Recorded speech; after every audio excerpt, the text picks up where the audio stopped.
Welcome back to another exciting episode of Drama School Diaries, the podcast that dives deep into how arts training and education shape success one story at a time.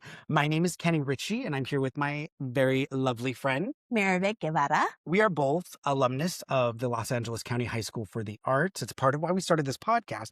And we're super excited today because we are joined with another person that also is an alumnus from the Los Angeles County High School for the Arts. We weren't there at the same time, but however, we did go to the same place. So she's a Grammy-nominated vocalist, 3-time Grammy-nominated vocalist. She's worked with, well, aside from studying at a wonderful place like LACHSA, like we did, she studied with people like Wayne Shorter and Herbie Hancock. It was her third album that gained major recognition, which is in a Dream. But on top of that, she's also been, that's what really kind of garnered the major recognition. But she's been around for a minute before that. She's been featured on over 80 recordings, which I think is kind of incredible. Like, that's just like, wow. So anyway, please welcome to our podcast, Miss Gretchen Parlato.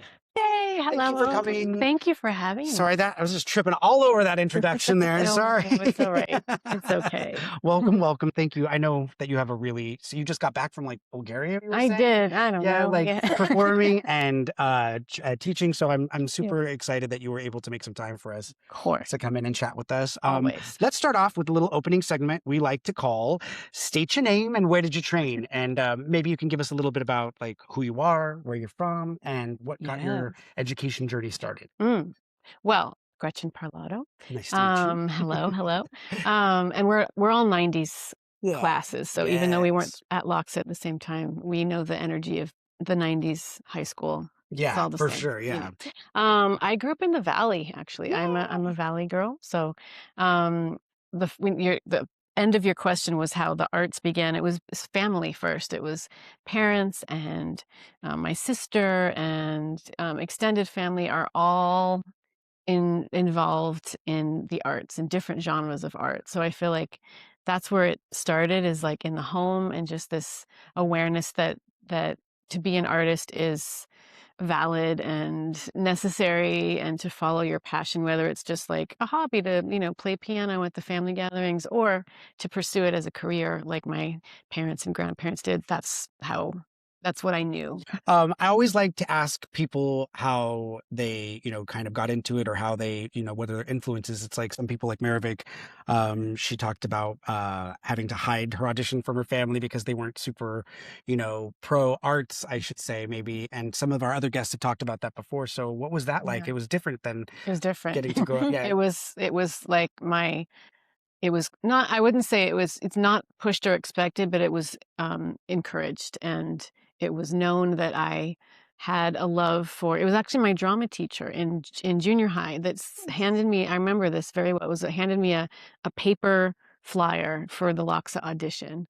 And then I brought that home to my mom, and then we learned about the school, and it was like, yes, let's do it. And so it was up to me. Do you want to audition for theater or for music? Because I like to sing, but I also was like just kind of budding an interest in, in performing and being on stage. And I looked at the audition requirements, and I thought that the music was easier. That's all. That's the reason for it. Wow. I was like, I'll sing a few songs. I was like, a monologue. Like I didn't know enough about theater seems so intimidating at that age. Yeah, for sure. And that's hilariously the reason why I chose, vocal And now music. it's so different. We talked to somebody and they were saying that they have specific songs that they have to sing and stuff like that. But do you remember what you sang for your audition? They did have songs. It was like something about like, it was a classical piece, ish. It was something about like Gabriel. It was about like Gabriel's horn.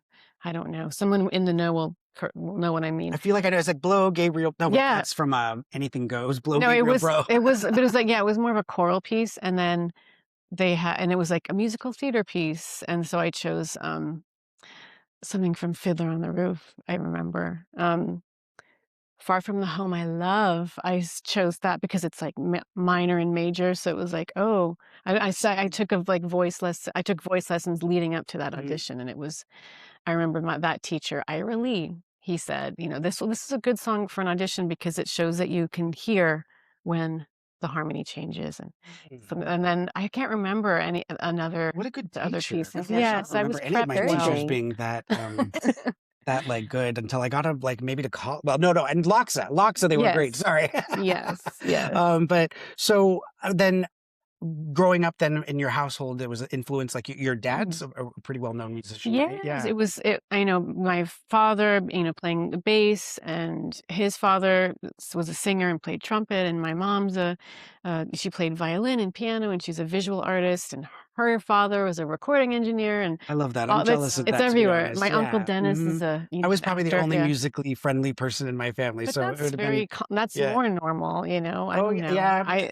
It seems very unique to kind of be born into that Yeah. environment, Yeah. but not Yeah. stage parents. Like that's what I'll always um, preface is that it's not, no, there was never like a push of like, you have to do this. It was just like, this is what we all do. Mm. And it was my sister and I just kind of found our passion and our love for it. But that LACHSA, the idea of going to a school, because I used to watch Fame, of course, Yes. the Yes. show, the TV show, the movie, and that is I thought that's what it is. I want to Yeah. be just like those kids on TV. Yeah, that was exactly what it Yeah, was totally what I thought it was. I was like, yeah, I'm going to the Fame School, exactly.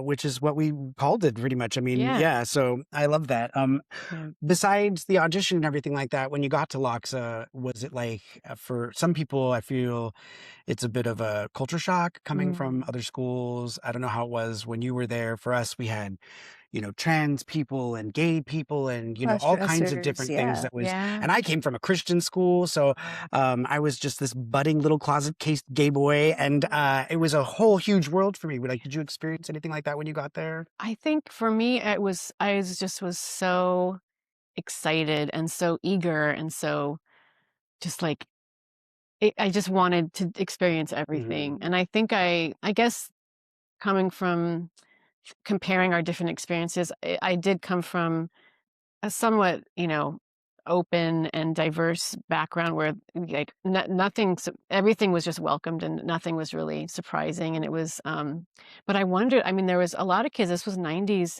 and a lot of kids were closeted back then. I don't know if you came out then or after, I came out, came back in, came back out, yeah, back in. It was a but dance. there's definitely some friends that were out then, and it was like, good for you. Like, it just felt Yeah. incredible. Oh, I mean, we had, and they were welcomed, and they had a community. Accepted and yes. So great. supported. We had somebody when we went there, and I don't know if they were trans or just like experimenting with cross-dressing. Yeah. But it was like you were allowed to do whatever you wanted to do, Exactly. and it was just like, wow, this Yeah. is a different environment in the Yes. 90s. I Yeah. mean, they have it. know. I always tell kids now, like the younger generation, like you have it easy. Like Yeah. everything wasn't so open as it was back then. But Like there was a place for everybody, and you nobody could made find you your feel No, yeah. and you just find your crew, and you're cool. Yeah. And everyone is an artist, so everyone's allowing each other to do what they do. Like I was just very, straight edge and naive and young, and I didn't do anything, that was destructive. All those years were experimental, were later. So high school for me was really like inside and just like super hyper focused. It was like there art. wasn't, Yeah. we went to school from something like 8 to 4. to There was just 4, yeah. no time to do anything No. else. I Yeah. think I slept on the weekends and, Mhm. and then took the train for an hour each way. So it Yeah, was people like, commuted from so yeah. far.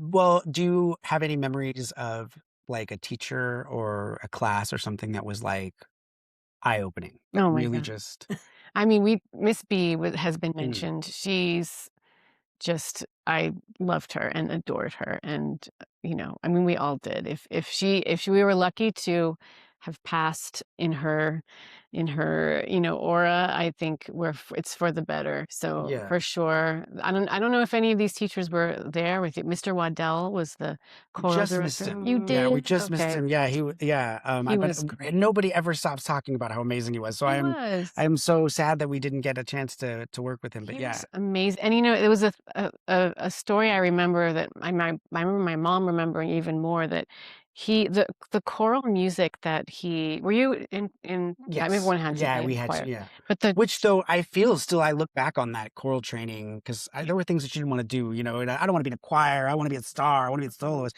But man, the repertoire was really really intense. great. We'd show up at these choir contests Yeah. and stuff with other huge Yeah. choirs and, you know, being like, wow, I didn't know we were like doing stuff that other people were, these people are Really, cool. like, difficult, like, Yeah. challenging music for young Right. people. I remember it was, like, Stravinsky and, like, and so and my mom said as whatever we were working on, I went to back then, it was, like, the Glendale Library and you could check out vinyl. I mean, you can still do all this, but Yeah. it was, like, The I found the the Brand Brand Library, Library. Yeah, yeah. that's still around, isn't it? I Yeah, love and the I go Brand. yeah, go up the hill and go in, and I would find the vinyl of the pieces that we were doing and check them out and bring them home and, like, just listen to them and memorize them, and so and you know, she was as a parent, now I'm a parent, and I can imagine, like, for a teacher to inspire young teenager to come home and to choose to work on, you know, the Choral music that you're music, working on. yeah. Yeah, she used Yeah. to work on choral music,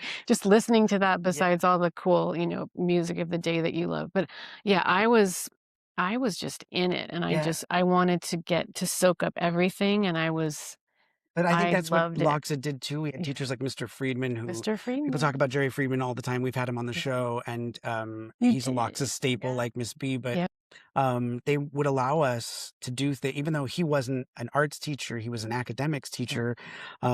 They would allow us to bring our arts in or they Yeah. would allow us Mhm. to it was just a different school. Like Mhm. maybe it was because of that because we had different not so normal sort of environment. They would Mhm. let us be a little different and weird Right, and and they do probably it'd be interesting to talk to the academic teachers because they yeah, probably were hired knowing, like, these are artists, so the assignments that you do, Neurodivergent yeah, and yeah. and so a project should definitely be arts-based and incorporate that kind of mind, and I think, yeah, the teachers the ones that stood out understood that, and then without naming names, there were definitely teachers that were probably more, fitting for, you know, academic focused yes, things. and Yeah. then but then there's plenty of artists that were thriving academically too, but I think it definitely lent itself to have teachers on both ends that understand how our minds work and know that, like, these kids are busy. Like, Yeah. there's a lot that they have going on. We were talking to the LACHSA Foundation, and some of the things that they have to work against are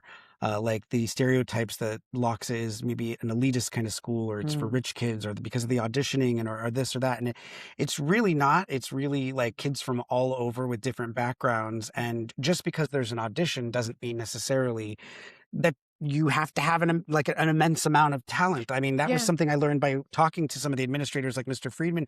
He had no background in the arts before he came to LACHSA, Yeah. and yet I find him to be so influential. Oh my gosh, Yeah. yes. And he is one of the biggest supporters, I Oh, think, yeah. of And anything that he's been goes there on at since the LACHSA. Yeah. beginning. I Yeah. mean, he goes to everything and supports everything because he Yeah. genuinely loves. I mean, when I was talking to him about it, he was just like, I'm not doing it because I'm supporting. I'm doing it because I genuinely love Because it. I I love it. Yeah, I know. love It's like, I teaching want to the go. I kids. love Yeah. this stuff. I So know. I don't think you necessarily have to have this artist soul to Yeah. be able to be, To appreciate it. appreciate it. Yeah. Yeah. And I think, if as long as you have an interest that you should go for it, audition, Oh, yeah. But okay, so getting back to LACHSA, Okay. like Mhm. there were a whole lot of amazing teachers and things like that, but is there any kind of thing that you remember that just kind of helped push you? Like I know you got into Mhm. jazz, Yeah. yeah, and was that something you were interested in before you got there? It was well, I definitely heard it in my at home, you know, because my father was a jazz bassist, and my grandmother would always play, you know, Ella and Sarah and Nancy and Frank, like, so I knew the sound of jazz, but I didn't really think of singing it until LACHSA, and it was going back to Miss B. I have a very clear memory of being in King Hall was where our lockers were, and where our academic were Yeah. was right, Mhm. and then now they have their Now own they're building. somewhere else, but No, yeah, yeah. we were They have still part of their that cool part. contained, yeah, so we would have to go The across campus. multicolored Yeah, lockers, exactly, I yeah. know, red and yellow. So, I remember being in King Hall, and she was in King Hall, which back then was like, what's Miss B doing in King Hall? This is like the academic Mm, morning time, you know, where usually you see your arts teachers in the how afternoon. funny. So she pulled me aside and she was like, I want you to sing a solo in vocal jazz. I want you to learn. It was Miles Davis' So What solo, and Eddie Jefferson wrote vocalese, and she wanted me to learn that and sing it. So she gave me, I should backtrack. I sang in, we had these shows, I don't know if you guys had them, it was like acoustic concert or amplified concert, and you could sign up and do anything you wanted. Oh, no, we Wow. I mean, didn't. you Yeah, know, that and sounds cool. get it approved. You had to audition, you know, but there were these concerts so that as students you could be showcased in and have choose whatever you wanted to do. So I did sing a jazz, like a standard. Sometimes I'm Happy was the name of the standard, and I sang that, and Miss B and Mr. Waddell heard that, and she heard something in me, and then asked me to sing a solo in the vocal jazz choir. So that's a perfect example of a teacher, you know, hearing something. And I know everyone who's passed through Miss B's teaching has a story like this, where like they say like she heard something in me that I didn't know existed. Yeah. So then she knew, and she gave me an opportunity to you know, excel. And yeah, it was absolutely, you know, being in the choir, singing all that music, then doing gospel choir with her. I loved, you know, as I said, being in core in I guess what they call it, chorus, choir, you know, Yeah, I think we round called it choir. choir. Yeah, Yeah, I think. it was all of it. I mean, it was I'm all of getting it, old. and musical theater too. I really wanted to go into musical theater before, um, in junior high, and at the 94, Mr. Sorensen was just an English teacher, and he had this, you know, he was just starting to like um, to put these musical theater showcases together. But it wasn't till after I think the next year, 95 maybe, he started like maybe the seeds of what became now like a whole department of musical theater. Yeah. So for us back then, it was like a lot of musical theater singer friends that would be put together these showcases and like kind of do it yourself. Yeah. But that was a love too, musical theater. Oh, I think when I showed up, for me, I was just like, I was joking earlier because I was just like, I had so much confidence, and I just was, because I didn't know there was a lot of other talented people out there, you know? And so, yeah. like, Yeah. so then you get to the school, and it's just like, wow, like dancers, visual artists, amazing singers, and all kinds of different singers, you know, from like big gospel-y singers or operatic singers to jazz singers. And that was, for me as a vocalist, I always felt like jazz was like on a pedestal above me because it's so, to me, hard. I find it to be incredibly difficult. And I didn't know what I was doing, I should say. I just attempted to, you know, I was basically imitating a sound that I'd heard. I didn't, you know, I was singing pre-existing solos. So I was just beginning, but I was getting. It's probably for the best that you just kind of get in there and just kind of imitate and see until you figure out like yourself and your style. Because I just remember I'd pass by, you know, they'd be doing, is it tiny little giant steps? Yes. Yeah. Tiny steps. Tiny, I can't little tiny steps. Little tiny giant steps. Giant steps. There was an arrangement of giant steps. Yeah. And they would always be working, and I would just be like, I can't do this. It's too hard. I mean, for me, smooth, like clean, clear, crisp tones, those are not my specialty. But like that is clearly yours, and I love that about your voice. Thank you. I've been like, since I had only just discovered you by getting to do this podcast, and I have been playing your stuff. We were like driving down here just like nonstop because it's so good. It's just very like clean. I love your run. Your scatting is so like and it's also, I feel like, just definitely sort of it's like a signature of yours, you know. It just it seems very intrinsic to you, you know what I mean? It's not something I feel like I hear in other people, and it's definitely a talent, a very thank you, amazing one. So kudos to you for that. Thank you. But what got you, like this bossa nova kind of feel to it? Like what was the influence of that? I discovered that this is all about that same time. It was, you know, 13, 14 years old. That memory was going through my mom's vinyl collection. I remember sitting on the floor in the living room, flipping through, and I found it was visual first, and I pulled out it's Stan Getz João Gilberto, you know, with Astrid Gilberto. It's the most classic bossa nova album in the world. So it was seeing the visual of it. It's like orange and yellow kind of avant painting, you know, so striking just visually. And then I put it on, and just hearing João Gilberto sing and play guitar, and just the sound of bossa nova was like, what is this world? And it was so intimate too. It drew me in because you mentioned like, oh, there were singers, like gospel singers, and if you can, or musical theater, it's like it's much bigger. And if I did that, it was me kind of really coming out of myself and being a character. But when I think something in me was like, I'm kind of shy, I'm kind of understated, and hearing João Gilberto was like, oh, this is what I can get with, Yeah. Okay. And I was and it's crazy because I'm like, I was so young. I mean, to be moved by bossa nova at 13 or 14 is like, something's happening here. So it was at LACHSA where first Miss B asked about, this. I remember it was So What, and then I chose myself to learn a Jobim piece called Desafinado, and I would sing that at these shows. And like I said, I sang Stan Getz. I learned the Stan Getz solo. I sang as best as I could João Gilberto's like the melody and the phrasing, and so it wasn't anything that was improvised myself, but I was learning the language by, imitating. Yeah. And then that continued. As I continued at UCLA and ethnomusicology and could study music of Brazil and blah blah blah. So would you say LACHSA was like kind of what lit the fire into that sort of jazz bossa nova sort of? Definitely. And then what happened then once you left LACHSA? Yeah, I immediately went to UCLA, and it was because of there was an ensemble. It was like the Javanese, the gamelan ensemble from the ethnomusicology department at UCLA came to that big choral room that we'd meet in.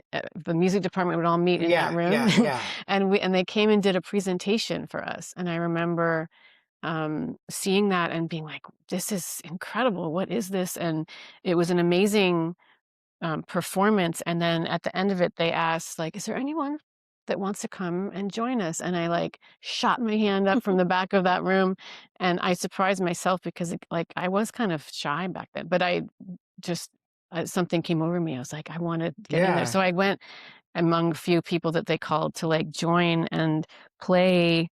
There was like a style where it was like maybe a 12 beat pattern, and you had different gongs or bells or different percussion that you'd play on a certain beat. So it was something that like tangibly, kind of mathematically, you could get into pretty quickly, but it was like so new to me. I had no What an amazing experience. So it was again, it's LACHSA. And again, I'm thinking like, it's like they had that at a normal school. They knew what they're doing. It was like invite this college, these different, realize that even LACHSA is incredible, but you can continue this in school elsewhere too. So then I went to UCLA and studied in the ethnomusicology department, and then 2 years into that, they started the jazz studies as like a specialization within the major. So like my path was, it's like if you imagine someone putting out stones right before you walk on them. Yeah. It was like everything was falling into place. Yeah. That's awesome. Yeah. Was your first album 2005? Yes.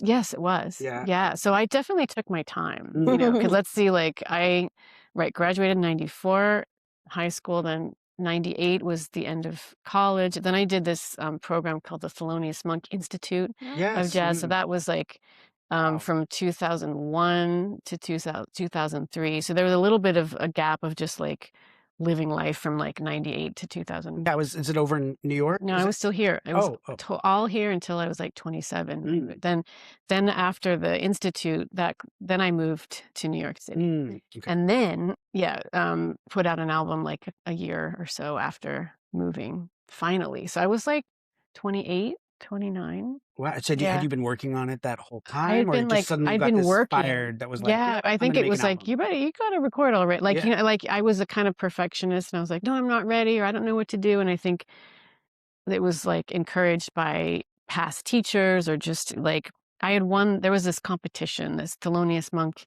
Institute vocal competition that I won, and it kind of gave me a little bit of a boost. And it was like, okay, now you got to just get in there and like document and record. And so, I did that. But I always say it's like, it's not, my path was, it was all meant to be, but I was 29, 28, 29. It wasn't like I was a teenager that, Yeah. knew it all. It was But the I mean, slow maybe that's path. even better too. Yeah. It's like that you were older, and I always say that if I could never have had any kind of commercial success in my 20s or something, because I would have Britney Spears all over the place. Well, that could have been the case. Maybe it was something, Yeah, somebody was protecting me everything from like, happens. you're good. Yeah. Yeah, Yeah. but Take your time.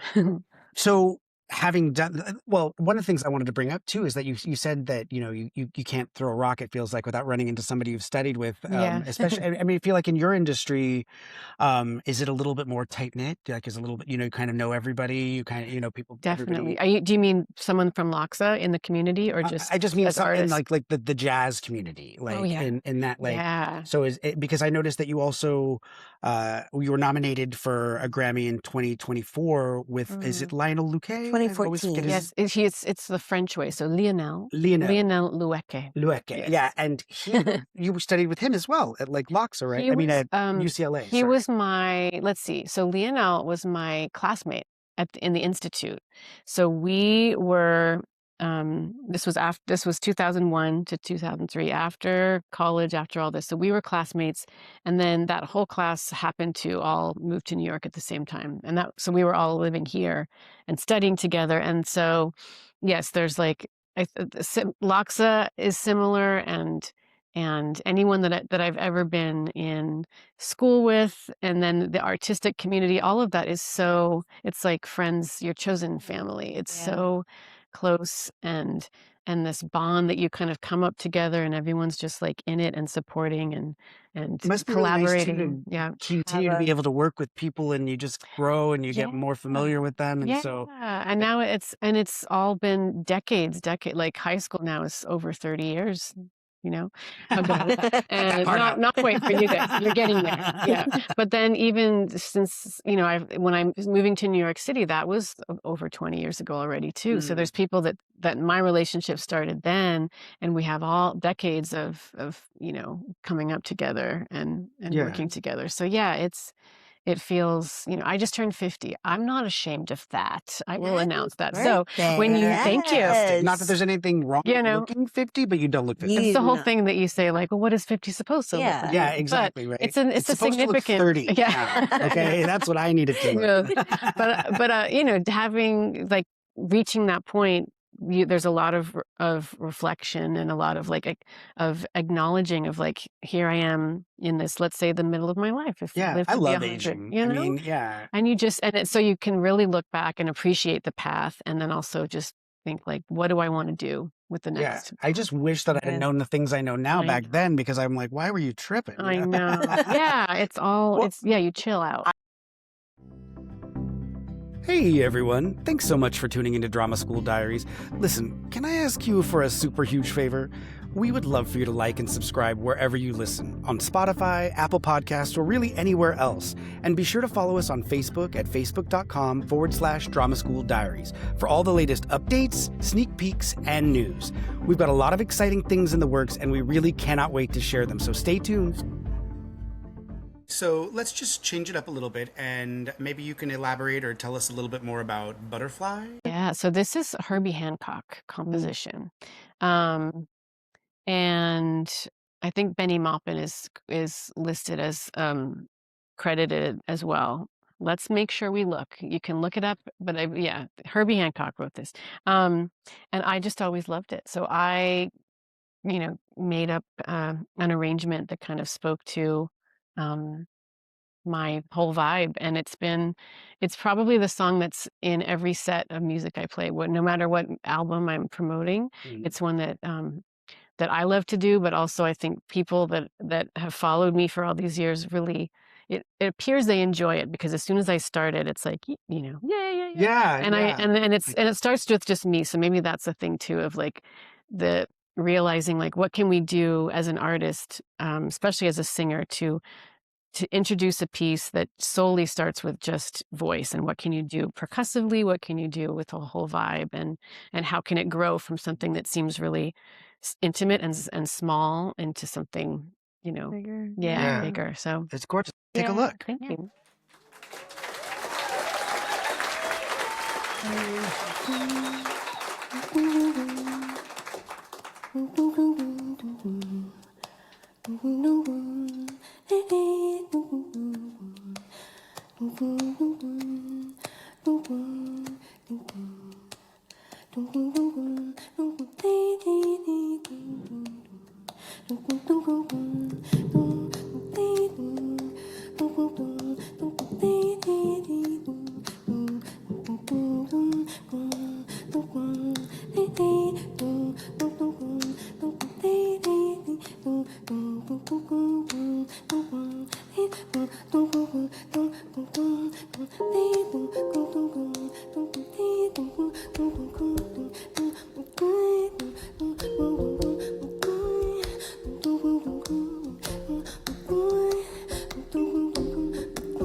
And just even listening to that, there's just like their vocals are so just clear and crystal. Those notes, I love them. And the way that like you can see the music like really be living in your body, and you're just the expression of singing to me coming from like a theatrical background, it's just like it's a more beautiful way of speaking, I think, and expressing. And Judy Garland used to say, "I want to give blood," and I just feel like, like she was like, "I don't just want to," like she was like, when I'm on stage, and I just feel like there's an element of like you're just super connected. You can see it. That's heavy, and that's what I always say. It's like to sing the way that you speak, to phrase the way that you speak. So think of it should be as effortless and honest as us just having a conversation. Yeah. And I think there's like a subtleness and a gentleness to your voice that's just really lovely. Thank you. And so I can totally see why you have had the career that you've had. But love the earrings, love the dress, love the voice, love it all. I do have all of those pieces still. Sometimes you see something and you're like, oh, what happened to that? No, they men are going to be coming to your closet. I know. It doesn't fit quite the same way. But that you see something and you're like, oh, why did I donate that jacket? Like, where is that? I wish I had that. But I can't thankfully give I have away. it. I'm You don't? bad.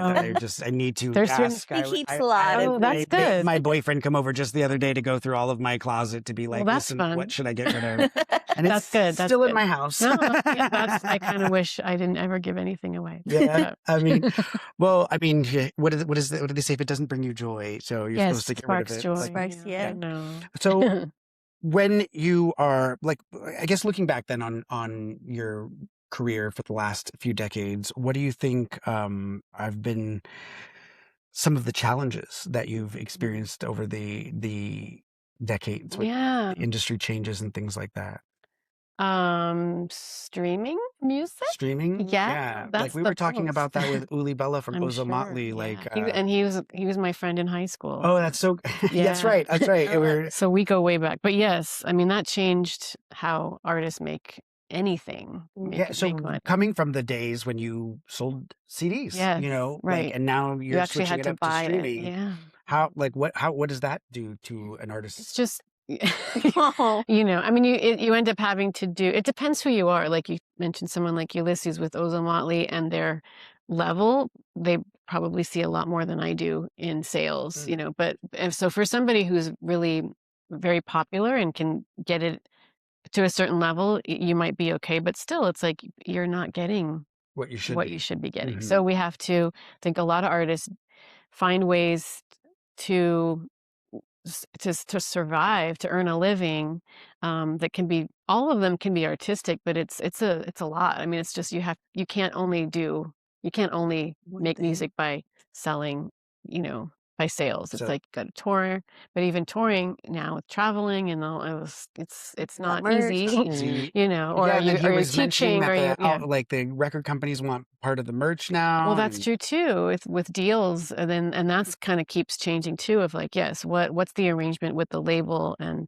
how, and you're right, the artist rights. I mean, it's a whole other thing. But yeah, that I think that changed from from us being in in high school to now, and it's been it keeps changing too. Every time I put out an album, it's like, oh, it's a different world now. Like now I have something coming out in soon this year, end of probably fall this year. But it's like, what's publicity all about? It's podcasts now, which is this world. But let's say 5 years everybody's ago, got a I know, podcast. but 5 years ago it was a different Yeah, climate, So it's like it's it I work you just got to go with it, and is that what you it's know like? You got to just keep changing with the I feel like times, and you make you make the music and the art that's honest, but then how to get it received and get it out there seems to change. Where yeah, it's like the social media is changing, or now it's it's podcast, it's visual. Like, do you have, and then it can't be too like people used to make full length music videos, and now it's like, no, all you need 30 seconds. yeah. People are going to move after 5 seconds. Are they yeah. going to stay and be engaged? Attention spans, So yeah. it's you just have to keep up with that, or know people, hire people that know, because sometimes I don't, Yeah.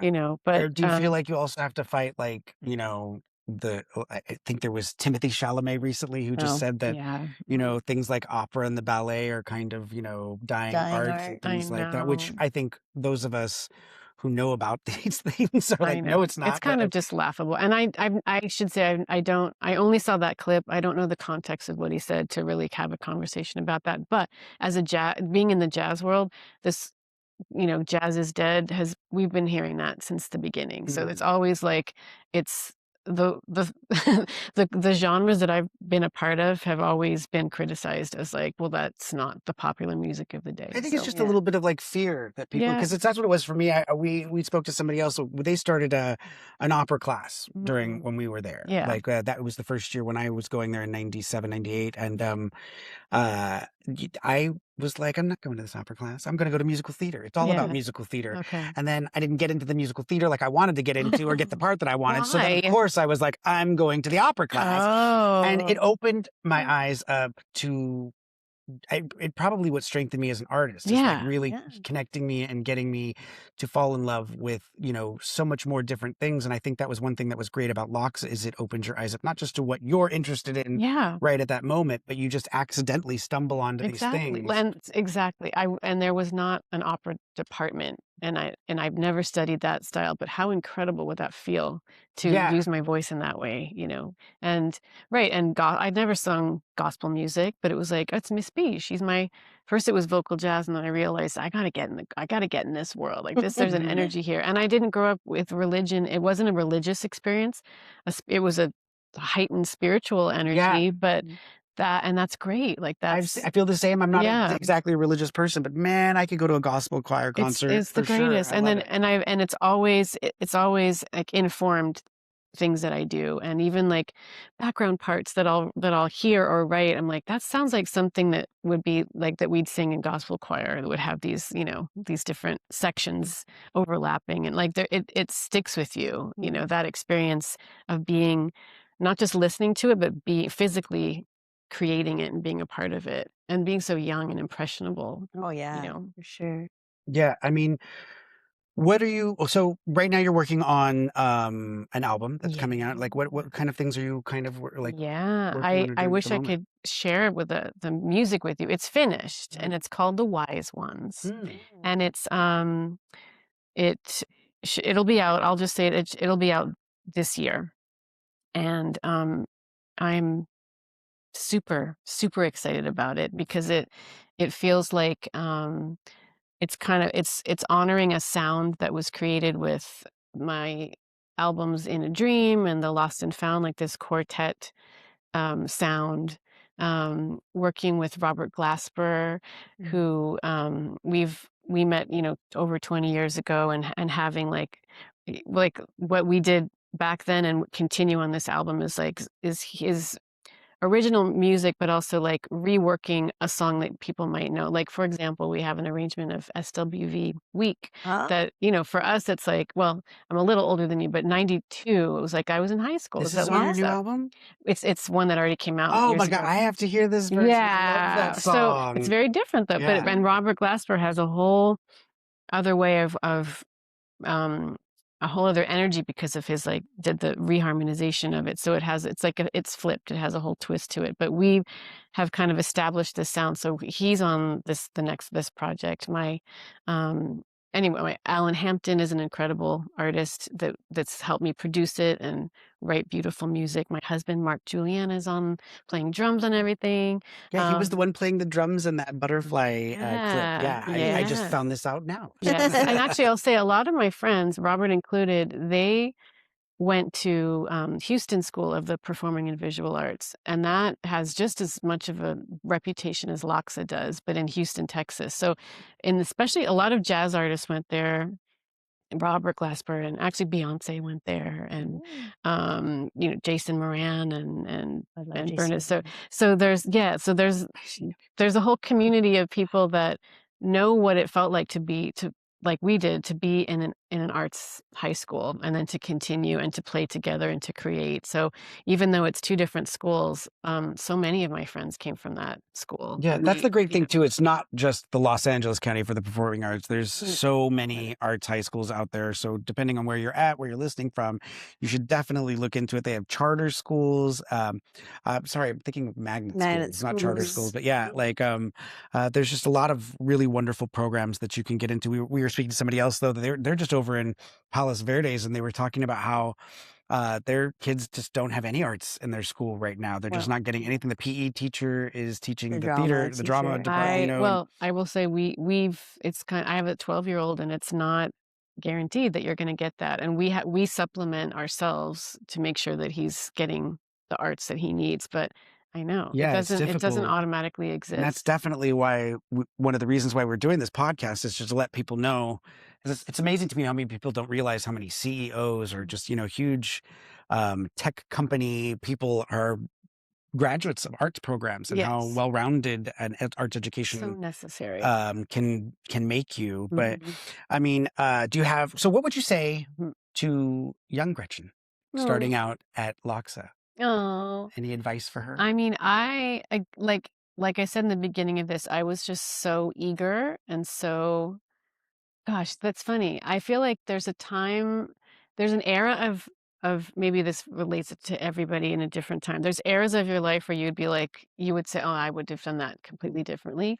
But LACHSA, I did it well. I'm proud of myself because I was so open. And so, that feeling, like you said, like I didn't know there were other people that did this. It was that kind of like we're a little bit invincible. It's not like ego, but it's like I know that I belong here, and I want to just get everything in that I can. Yeah. I mean, I came from a Yeah. Christian school beforehand, and I avoided being bullied by Yeah. being the artsy kid, being Yeah. the kid with talent. I sang, or I was funny, or I did other things, It's and there empowering. wasn't a ton of people like that at my school then I got to another school and everybody was like that almost.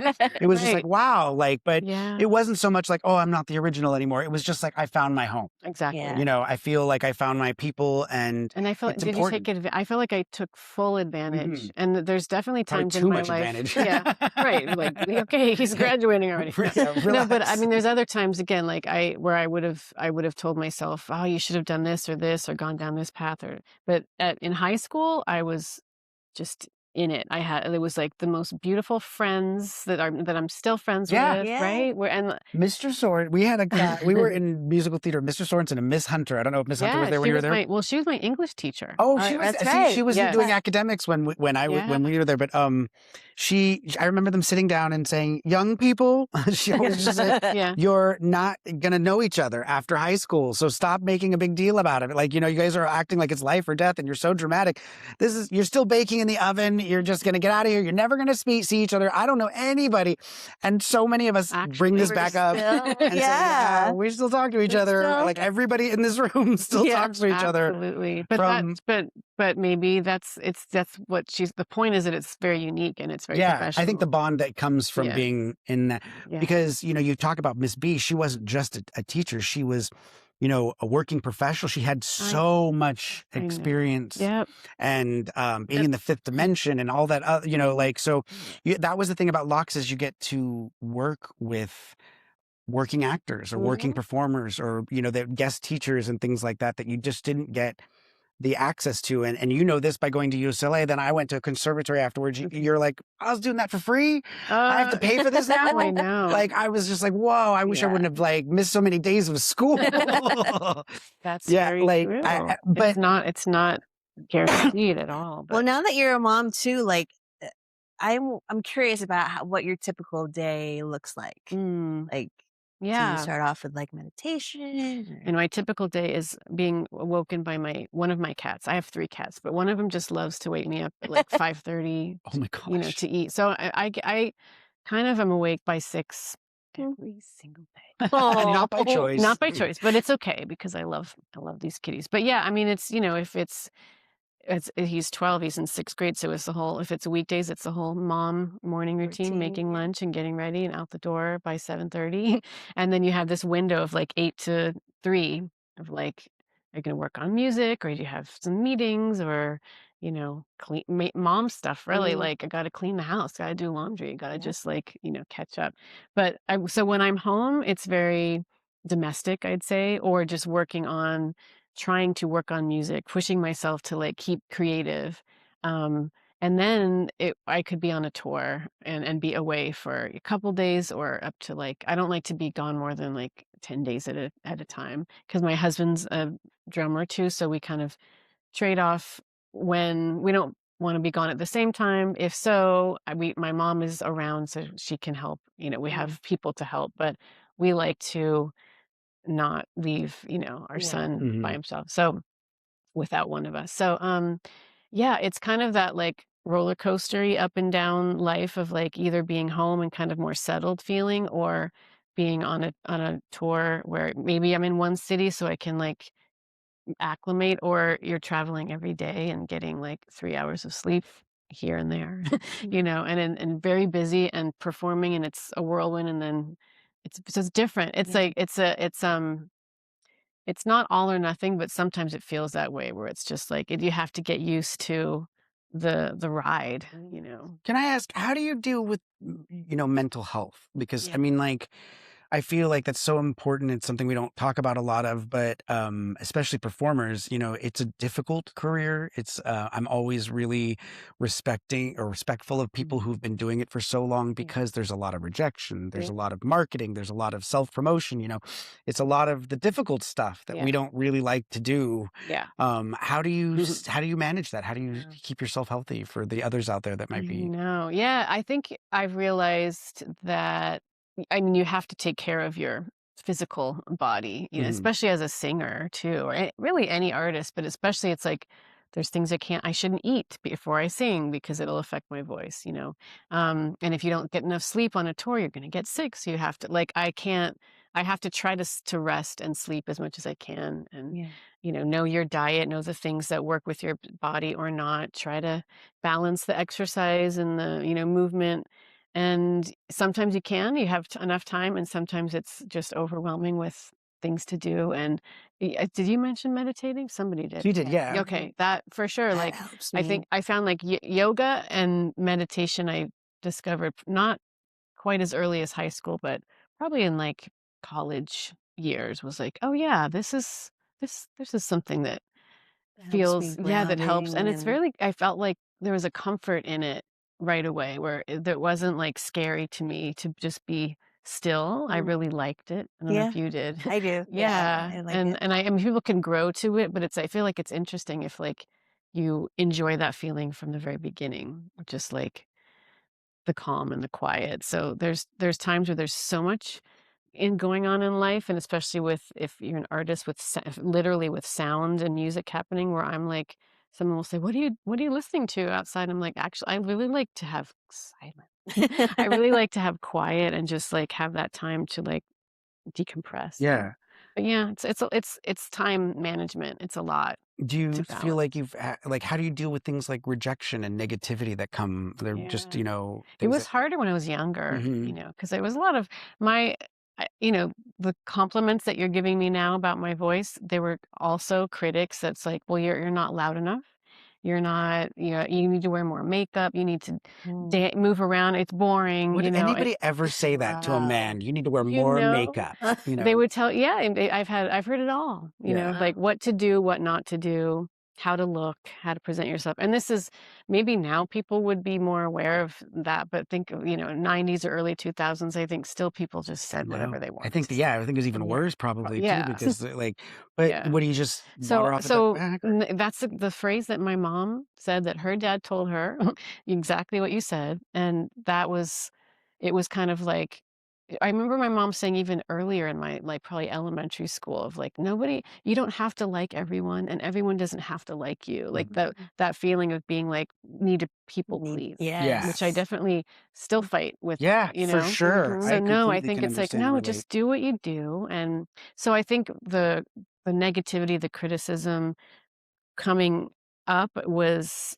definitely would knock me out for, like if there was a negative review or someone said something that didn't feel, you know, kind to me, I'd sit with it for, like, months, and now I'm like, "Oh, okay." Like, yeah, Yeah, just let Yeah. maybe it that just flow. comes with age, and you're just like, Yeah. "It's okay, thank you." Like, you consider the source, you consider, like, well, who is this person? What are they doing? Where are they coming from? Yeah. True, because You I don't know? even think we could do something like this a decade or two ago. Because my biggest problem has always been my sensitivity, and it's like knowing that there's going to be somebody out here that might make a comment that's like, I don't like that shirt, Oh, or he's got yeah. ugly Yeah, it's like And glasses, or but you're not nowadays, they're you gonna type it yeah, and and right? just go crazy, Right. and that would have taken me out. That Yeah, would have just been like, I can't do this. I would have gone into a dark place for a while, the for dark sure. side, So, I'm always envious of people who are able to rise above that. But I do feel like now that we're older, it's also like I don't give a fuck ex what you think I about me. Are we allowed to curse here? Yeah, yes, because we make it.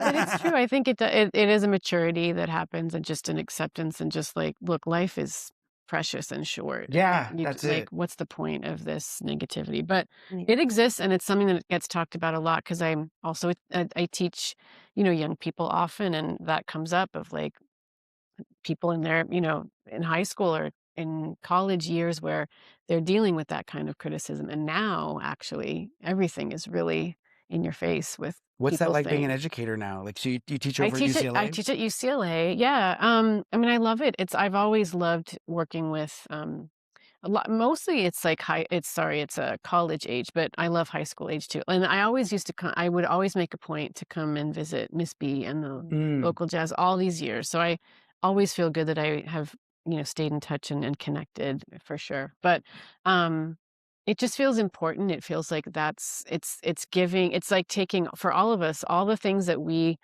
have experienced and gathered, where does it go?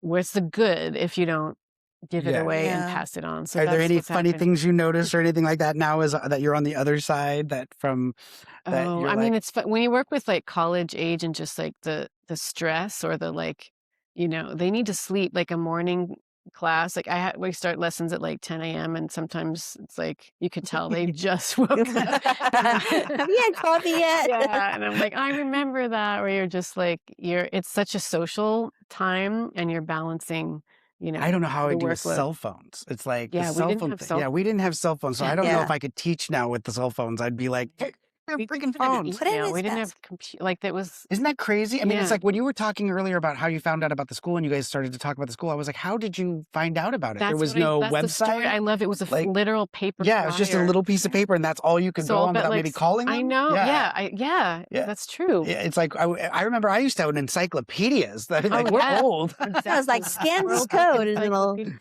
No, So- yeah, different time. Do you feel like that there's something that arts education gave you beyond just your technique that you incorporate now with your work? Wow. I think the sense of community, that's what comes to mind first, of just like this, and we've talked about it already, but this the being at LACHSA and being around friends that are like-minded, that are other artists and other artists that do something different than what we do, and being like fascinated and so impressed by your friend who's like your friend for starters, but then they happen to be like incredible Yeah. at what they do, where you're like, oh my God, bring me to tears. And then you think we're like 14, 15 years old to be like Yeah. that connected. I love having artistic friends. I It's know, like and when you I've don't, always, if you like, yeah. and sometimes I've had moments where I'm like, oh, where are all my artistic friends? I need to get more. I need to be talking about this stuff or just being creative, So I just it's surrounded important. myself like I've continued since, and it was started with my family, I suppose, but It's a then blessing. Yeah. high school, but then all through all these years, like I think it's probably almost all my friends are artists. They really are. And it's like, it's not, I hope it doesn't sound, like exclusive and, but that's those are my people. And it just feels like everyone, supports each other, and we collaborate and we work together and we support. And it's a beautiful way to live. It's a beautiful, like chosen family to have. Yeah. I know I've just been picking your brain and talking your ear off. We're getting close to running out of time, but I've just had so much good stuff to talk. You're so interesting. But before we go, though, I do want to talk about a couple of things. So I know you have an album that's coming out this year, and you're going to be are you performing? I know that coming up in May, there's going to be doing the LACHSA at the Greek Theater, which is going to be really exciting. I'm so happy. Yeah. I mean, all of us LA people, the Greek Theater is so It's magical. so gorgeous. And Ulysses was saying that from Ozo Motley, he was saying that they're going to maybe be like the house band there. Right. So you're going to be there as well? I'm going to be there. I don't know exactly what's happening. I don't know all the people involved. It's going to be a surprise to me, but we do know that, where apparently Ozo Motley is going to be the house band. So I think for me to be involved, I get to choose what I want to sing. So you're going to be singing? And sing with them. Yes, I love it. All right. And maybe I was like, it's probably Butterfly. I'll just say that right now. If you can imagine doing this Butterfly arrangement with Ozo Motley, like get out of town. That would be, Yes. yeah, we'll be there for sure. I think that song might be fitting. Yeah, definitely. If you guys haven't got a ticket, you should go look it up. LACHSA Foundation. It's going to be a really great time. They've got a lot of money to raise. It's going to be a really wonderful fundraising event. So if you can be a part of it or come down and check it out, please do. We'll put some of the information in the comments. I guess as I'm looking through everything here about LACHSA Palooza, we talked about it. We're excited. We are kind of getting thin. So we like to wrap up the show with a little rapid fire game that I don't know if you ever used to watch inside the actor's studio. Oh, yeah. It's a little kind of a tribute. I love that that they do it at the end. So if you don't mind, you don't have to think too hard about it. It's nothing I'm crazy. going to try to. I'll try not to. I tell everybody that, and then I spend 10 minutes commenting on every answer they give me. So it's like going home. then you're gonna be Why like, did I say that? Can I? We might change our answers and write it in the comments afterwards. Okay, so you ready? Okay. Alrighty. What's your favorite word? Love. Like it? Take it. What sound do you love? That's it. Silence. Oh. Silencio. Great. What sound do you hate? Nails on a chalkboard. Oh, yeah. Mm-hmm. What's your favorite curse word? Shitballs. Oh, that's a good one. I like it. What profession would you not like to do? Oh, a freaking ICE agent. Oh, yeah. Mm-hmm. Yeah. I second that. What is the best advice you've ever received? Oh, I have to think a little bit on that one. Okay. We'll cut out pauses. I would say to treat others, the golden rule, to treat others how you want to be treated. Yes, I like it.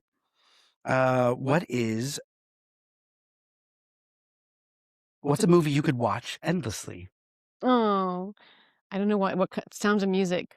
I don't know, something that comes to mind looking at you for some reason. Yes. Well, I think I was looking into something that Julie Andrews is a big influence for you, right? Yeah. I loved her too.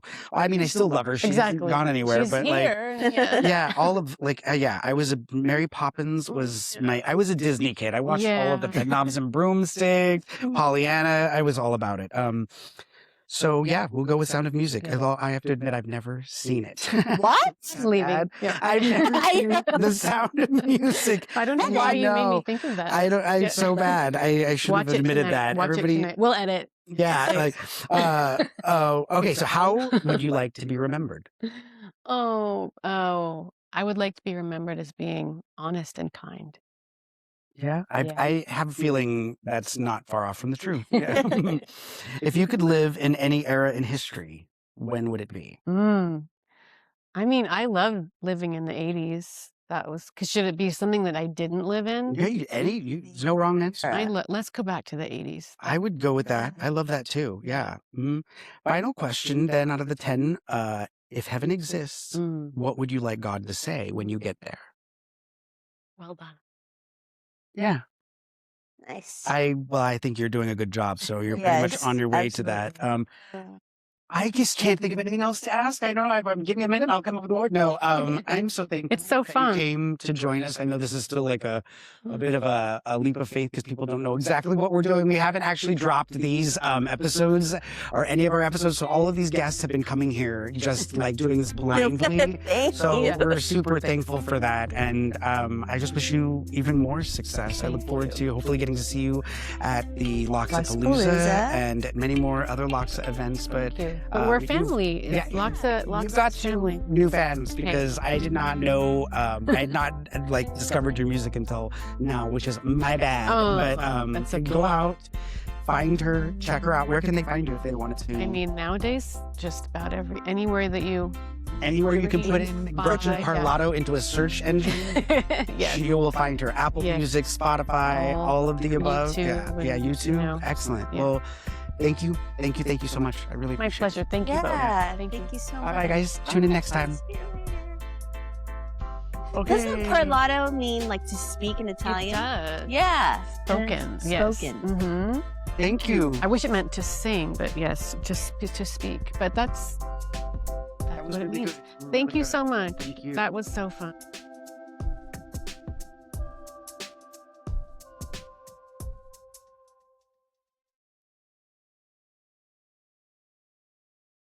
Hey, before you head out, do me a quick favor, like, follow, and subscribe. It really does help. The more you engage, the more the algorithm pushes us out there, and the more people we can reach about why arts in education matters. If you or someone you know is thinking about an art school, check your local district's website or search Performing Arts High School or Arts Magnet Program with your city. And just so you know, a magnet school is a public school with a special focus, like the arts, that pulls in students from all over with programs you won't find in a regular school. And if you're ready to do even more, hit the link in the show notes for Americans for the Arts Action Fund. They've got easy, fill-in-the-blank templates so you can write your reps about funding the arts and actually make a difference. Thanks for listening, thanks for caring, and remember, keep creating, keep supporting, and keep the spotlight shining on the arts.